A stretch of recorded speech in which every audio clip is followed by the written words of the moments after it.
Hello லைட்டே good Morgan. இந்த வீடியோவில் வந்து ஒரு வாக்கியத்தை எப்படி அமைக்கிறது அப்படின்னு பார்ப்போம். ரெண்டு வாக்கியத்தை இணைந்து எப்படி அமைக்கணும், அதாவது ரெண்டு வாக்கியம் எடுத்து அதை வந்து நம்ம எப்படி சேர்க்கலாம் அப்படின்னு பார்க்கலாம். ஒரு ஹவுட் சாட்ஸும் ஒரு நேபன் சாட்ஸும். ஹவுட் சாட்ஸ் அப்படின்னா முக்கியமான மெயின் சென்டென்ஸ், அப்புறம் நேபன் சாட்ஸ் அப்படின்னா வந்து ரெண்டாவது உள்ள வாக்கியம். அதாவது நேபன் சாட்ஸால் தனியாக நிற்க முடியாது, ஆனால் ஹவுட் சாட்ஸால் நிற்க முடியும். உதாரணத்துக்கு முதல் வாக்கியம் என்ன எடுத்துக்கலாம், ஜிண்ட் ஜி ஜிஷர், ஜின் ஜி ஜிஷர் அப்படின்னு எடுத்துக்கலாம். கீபோர்ட் மாறினதுனால கொஸ்டின் மார்க் எங்கே போச்சு? ஸோ இது வந்து ஒரு கேள்வி. ஒரே ஒரு செகண்ட், கொஸ்டின் மார்க் எங்கேன்னு பார்த்துட்டு அந்த வீடியோ கண்டினியூ பண்ணுறேன்.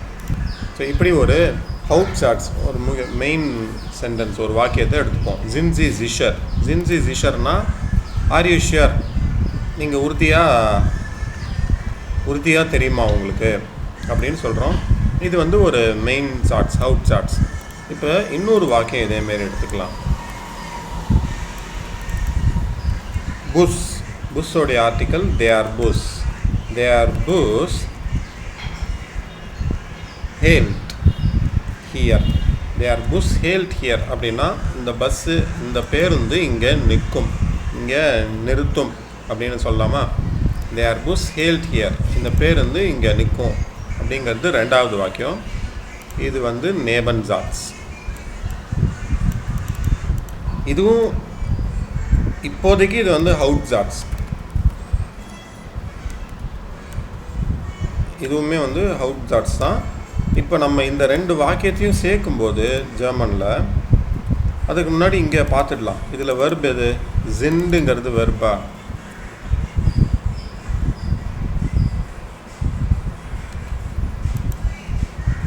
ஜிண்டுங்கிறது வெர்பு. ஜின்ஜி ஜிஷர். இந்த சாட்ஸில், இந்த வாக்கியத்தில் எது வெர்ப்? ஹேல்ட். ஹேல்ட்டுங்கிறது வெர்பு. இந்த ஹேல்ட்டுங்கிற வெர்பு எதுலேருந்து வந்திருக்கு? ஹால்டன் அப்படிங்கிற வெர்ப்லேருந்து வந்திருக்கு. ஹால்டன் அப்படின்னா நிற்கிறது, ஸ்டாப். இந்த ஹால்டனுடைய கான்ஜுகேட்ஸியம், நம்ம வெர்பு கான்ஜுகேட்ஸியம் படித்தோமா? இஷ் ஹால்ட்ட, அந்த மாதிரி திருட்ட பர்சனில் எஸ் ஹேல்ட், அது நிற்கும், எஸ் ஹேல்ட். இப்போது முதல் வாக்கியம் ரெடி ஆகிடுச்சு, ரெண்டாவது வாக்கியம் ரெடி ஆகிடுச்சு. இப்போ இந்த ரெண்டு வாக்கியத்தையும் நம்ம ஒரே வாக்கியமாக சேர்ந்து எழுதுறதுக்கு முயற்சி செய்யலாம். இது ரெண்டுத்தையும் ஒன்றா சேர்க்கும்போது ஜின்ஜி ஜிஷர் தே ஆர் புஷ் ஹேல்ட் ஹியர் அப்படின்னு போடக்கூடாது. இப்படி போடுவோம், ஆனால் இந்த மாதிரி போட்டால் அது வந்து தப்பாயிடும். ஏன்னா ஜெர்மனோடைய கிராமர் படி ஒரு ஹவுட் சாட்ஸையும் இன்னொரு நேபன் சாட்ஸையும் நம்ம இணைந்து எழுதும்போது ஜின்ஜி ஜிஷர் இங்கே வந்து தஸ் வந்துடும். உனக்கு கண்டிப்பாக தெரியுமா? என்ன தெரியும்? தட். என்ன தெரியும்? இந்த பஸ்ஸு இங்கே நிற்குமா? நம்ம தமிழில் எழுதும்போது என்ன சொல்கிறோம்? இந்த பஸ்ஸு இங்கே நிற்குமா அப்படின்னு கேட்குறோம் இல்லையா? அதே நம்ம ஜெர்மனில் எழுதுவோம். தே ஆர் புஷ் ஹியர் ஹியர் ஹேல்ட். Sind Sie sicher, dass der Bus hier hält? சரியா? Sind Sie sicher, dass der Bus hier hält? So அந்த verb வந்து லாஸ்ட் போயிடும், am Ende. Wer geht am Ende? இப்போ இந்த ரெண்டு வாக்கியத்தை இந்த மாதிரி இணைக்கும் போது verb வந்து எண்டுக்கு போயிடும். இப்போ இதோட இந்த வாக்கியம் முடிஞ்சிருச்சானா சரிதான், நம்ம பேச்சு வாக்கில் சொல்லும்போது கரெக்டு தான். ஜின்ஜி ஜிஷர் தாஸ் தேர் புஷ் ஹியர் ஹேல்ட், இந்த வெர்பு வந்து கடைசியாக போட்டுறதுக்கு ஞாபகம் வச்சுக்கணும். ஆனால் இப்போ இதில் இன்னும் கொஞ்சம் பர்ஃபெக்ஷன் நம்ம ஆட் பண்ணணும்னா, உங்களுக்கு கண்டிப்பாக தெரியுமா ஜின்ஜி ஜிஷர்னு கேட்குறோம் இல்லையா? உனக்கு அதாவது உங்களுக்கே ஃபஸ்ட்டு கண்டிப்பாக தெரியுமா அப்படின்னு கேட்குறோம். அப்போது யாருக்கு தெரியுமா அப்படின்னு நம்ம இங்கே சொல்லலை. அதை நம்ம இங்கே குறிப்பிடுறதுக்கு ஒரு ஜின் ஜி தியர் ஜிஷர் அதாவது ஜின்சி டியர் சிஷர், உனக்கே தெரியுமா, உங்களுக்கே ஃபஸ்ட்டு என்ன தெரியுமா. இந்த தியர் போடலைன்னா ஜின்சி சிஷர், உங்களுக்கு தெரியுமா அப்படின்னு. இப்போ தியர்னா உனக்கே ஃபஸ்ட்டு தெரியுமா, உனக்கு கரெக்டாக தெரியுமா முதல்ல அப்படின்னு கேட்குறோம். உங்களுக்கு சரியாக தெரியுமா, என்ன தெரியுமா.